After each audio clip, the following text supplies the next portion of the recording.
Earlier this year, I posted a video disagreeing with a series of statements Louis Giglio made at Passion Conference 2023 about emerging social platforms. And anytime I publicly disagree with an idea from another Christian leader, I get responses like this one. Quote, "Stay honoring, Brady. We are all for the kingdom. Don't lose sight amidst a growing audience." So, here was my public response to this public comment. Quote, "What's the guiding principle here? If a highly visible and affluent Christian leader made a theological declaration that a pastor disagreed with, should they ignore that also? To what end? Tolerance? I don't think it's helpful if that's our ultimate priority. Digital is my arena, so that's the subject matter I cover. We can disagree candidly and with respect. That's not disunity in my mind, nor is it unhealthy."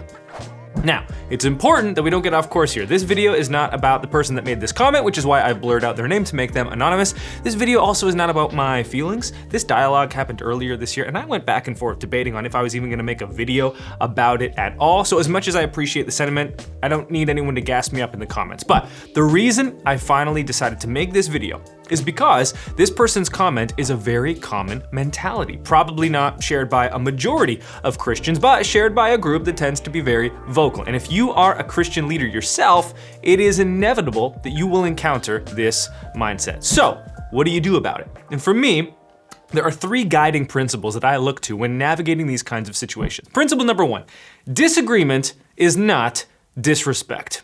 Now, you might be wondering, what about the biblical principle of going to someone privately? Well, firstly, Louis Giglio has not sinned against me. I don't know him personally. Rather, he shared a public message to 100,000 plus people about his belief that emerging social platforms and some of how we engage with them is, quote, absolutely stupid, end quote, and, quote, pointless.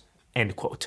People in my audience asked me about it, so I responded publicly with my thoughts on the ideas that he shared, because helping churches navigate the biggest communication shift in 500 years is what my professional life is dedicated to, and a big part of that is helping churches with social media.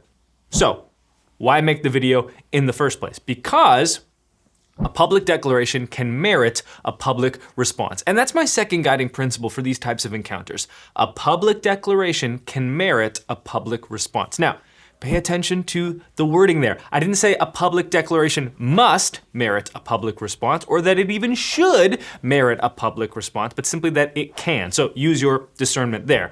And look, I understand the pressures that the church is facing right now. And so I can appreciate the impulse to want to protect our own and present a unified front. But for me, that is not a high-ranking value in how I make decisions. I value being candid. I value being respectful. I value engaging the ideas of others while keeping those ideas distinct from the actual person that shares them. And the same goes for me. You know, if you want to critique any of my ideas that I share publicly, please do, because here's the thing.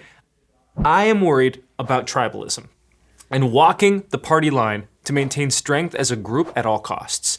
That's what I'm concerned with. I don't think that's a path that we want to go down, which brings me to my third guiding principle here. Unity is not uniformity. In fact, I'd go as far to say that it is impossible to have unity if you have uniformity, because unity is only something that can be achieved when you do the work to cross the divide between you and someone else's differing beliefs. I mean, think of the United States. The whole point is that each of the states are autonomous within the US federal system, which is distinct from many other countries in the world. The states are united despite their differences. Now, that doesn't mean that there isn't a limit to that autonomy, right? There's still the Constitution. Similarly, I'm not saying there's no core basis of beliefs that we can't call our churches and followers of Christ to. Perhaps something like the Nicene Creed is our version of the Constitution in this analogy. And granted, maybe I'm extra sensitive to this because when I was an adolescent, I was asked by my pastors to, read books like God's Armor Bearer, which is all about protecting the senior leader, which I've seen weaponized for the purposes of achieving uniformity. But when I first started publishing videos and articles online about 10 years ago, I remember being surprised by how many of the responses I would get to subject matter that I thought was pretty vanilla. I'd say something like, hey, here's the thing that no church is doing, but maybe we should. And people would encourage me, like, hey, finally someone said it. You're so brave. And so what I've come to recognize is that it wasn't just the church that I was growing up in. Rather, I do think there's a culture of, just don't shake the boat in many of our churches. And the reason why is very simple. The average church is like 100 people. And to get 100 people on the same page is not easy. And so the temptation is to use our authority to achieve uniformity. And we usually like what we see from this because it's a short-term win. People fall in line. They don't want to be the odd one out. We're marching to the same drum. Now the church can go out and achieve what it's set to do. All positive, right? Except below the surface, you've got simmering bitterness, you've got growing resentment, which will come out eventually. It's when, not if.